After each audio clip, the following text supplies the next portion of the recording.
ArcGIS does have this tool here, which seems very useful, this measure tool right here for measuring area and distance on the map. And I just wanted to point out that once again, you might think, what, this is the GIS, and being able to measure distances across the planet is something that it should be able to do.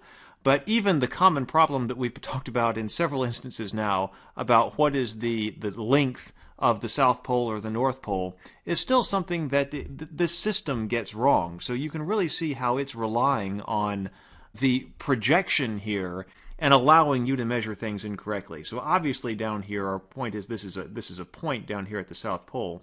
But even if I just use the measure tool and I ask it how far, it's not doing any sophisticated corrections to get me some correct answer here. It's still telling me that this is, 18 million meters, which is clearly absurd. But you might be tempted to think that if anything's going to be getting this calculation right, it is this sophisticated GIS package. But it's still getting it wrong. Hopefully most people would know that there was a problem if they tried to make this measurement and they got this result. But it might be a lot less obvious if you make some kind of measurement like this. It will still let you do it. It's still going to let you make the mistake, and it's still going to give you the wrong answer. Once again, the system will allow you to make mistakes, and so you really have to understand what's going on different levels to make sure that you don't make them as you're using the software.